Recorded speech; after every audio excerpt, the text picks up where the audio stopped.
Hey, bonjour à tous et bienvenue pour une nouvelle vidéo. Aujourd'hui, on termine le chariot.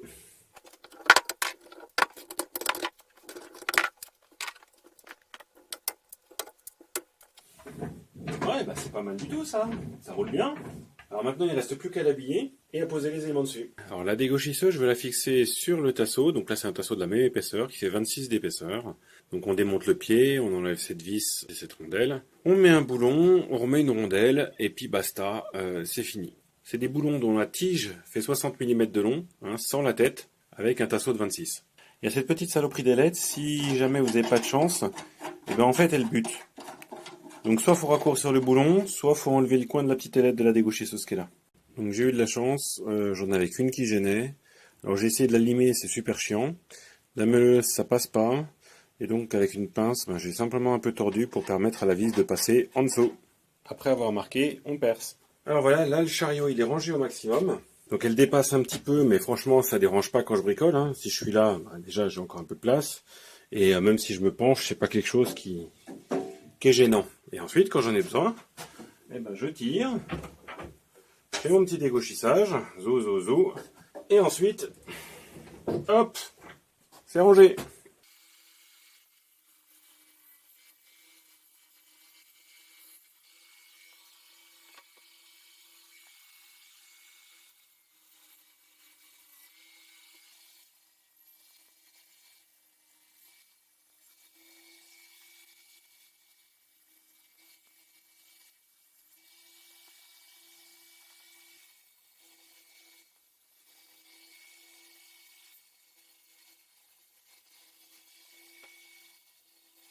Tadam!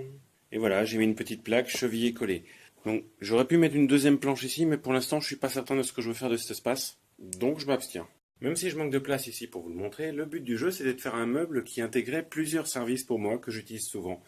Et qui puisse être à la fois compact pour optimiser l'espace, parce que je rappelle que j'ai que 4 mètres carrés, mais aussi déplaçable grâce aux roulettes, et qui puisse surtout me servir plutôt que de me donner l'impression que je galère à chaque fois. Il suffit de tirer, puis la dégauchisseuse, elle est directement accessible, à la fois en dégauchisseuse et en raboteuse en dessous. La dégauchisseuse est fixée au cadre ici. Mais si je tire plus, j'obtiens d'autres services. Sur la droite, j'ai mon touret qui me sert à affûter mes ciseaux à bois, donc qui tourne dans ce sens-là, ce qui fait que j'ai qu'à tirer et pour affûter. Si j'ai besoin de faire un affûtage avec la meule franchement abrasive, je le tire un peu plus. Bon, là j'ai pas la place, mais dans l'absolu, il y a la place. Et j'ai aussi du côté gauche, directement accessible, la ponceuse à bande, qui va être fixée là, où je vais pouvoir la lancer, elle sera fixée à la planche, et je vais pouvoir travailler dessus, puis rapidement poncer un machin quand j'en ai besoin. Et pour finir, à l'arrière, ce sera un emplacement de stockage pour l'étau, et à mettre des serre-joints pour tenir l'étau, et quand j'ai fini, je le range à sa place, il prend pas de place, j'ai pas besoin de me pencher. Alors pour finir le meuble, il me reste qu'une seule chose à faire, c'est fixer le touret qui est là sur la planche, fixer la ponceuse sur la planche, et rassembler correctement et proprement le câblage électrique.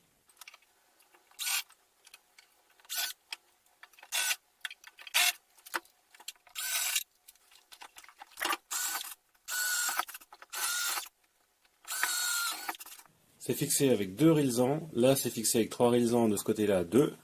Et comme on peut voir, ça bouge pas. Et voilà, après une douzaine d'heures de travail, l'ensemble de mon nouveau chariot sur roulette est fini. Comme vous pouvez le voir, j'ai branché l'ensemble des équipements électriques sur une multiprise. La multiprise a un interrupteur marche-arrêt. Et je le raccorde à ma rallonge qui permet d'alimenter la cave en électricité. Donc sur ce chariot, on a l'aspirateur. On a le touret, on a la ponceuse et on a, attention les yeux, la dégauchisseuse. Et tout ça, bien sûr, peut être rangé et sorti super rapidement parce que c'est sur roulette. Oui, oui, oui. Alors je trouve ça assez génial, je suis assez content de moi. Si j'avais réfléchi un peu plus, j'aurais fait en fait le meuble aussi large que la table de la dégauchisseuse, parce que du coup, là j'ai perdu quelques centimètres de ce côté-là et quelques centimètres de ce côté-là. Mais bon, c'est pas la mort. Je sais pas ce que vous en pensez, mais moi je suis quand même foutrement content de mon travail. C'est mon deuxième vrai projet après le coffre de jardin. Alors l'autre était censé être un peu esthétique, celui-là pas du tout, c'est pas le but.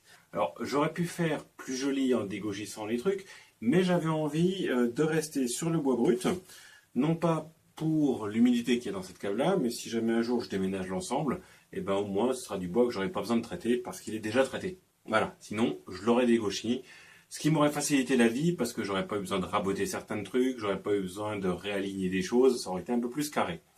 Mais en l'occurrence, ce travail-là, il est fini. Et donc j'ai maintenant un magnifique meuble d'atelier qui me permet d'avoir accès à mes outils principaux. Donc la dégauchisseuse en plus à hauteur de travail en dégauchissage et à hauteur de travail en raboteuse. La ponceuse à ruban qui tourne dans le bon sens. Donc quand je me mets à gauche, ça projette vers là. Alors là, je pourrais faire une petite amélioration. Je pourrais mettre un écran pour éviter que les projections partent vers le touret. Et le touret qui, quand il tourne, tourne vers là, ce qui me permet de me positionner à l'arrière et d'affûter tranquillement. Et une fois que j'aurai un peu moins de stock que tout ce bordel qui est derrière moi, je pourrai le sortir complètement. Ce sera tout aussi agréable. J'y ai posé aussi ma perceuse à colonne. Hop! Donc comme ça, elle peut directement être rangée et elle est directement accessible. Prête à servir avec le nouvel étau, où j'ai mis des vis de 8 et des grosses rondelles. Comme ça, je peux le faire glisser en position. Et donc comme ça, maintenant, j'ai un meuble qui accueille tout l'électrostationnaire, parce que c'est pas l'électroportatif, c'est l'électrostationnaire, qui va me permettre d'être déplacé, de le sortir, d'y accéder facilement tout en prenant pas trop de place. C'est un meuble qui n'est pas forcément le plus beau du monde, mais en tout cas, il a l'air fonctionnel et pour l'instant, je pense que je peux en être assez fier et content. Ça va certainement me faciliter la vie. En tout cas, je vous remercie de m'avoir accompagné pour cette deuxième aventure de fabrication de meubles après le coffre de jardin. À la prochaine!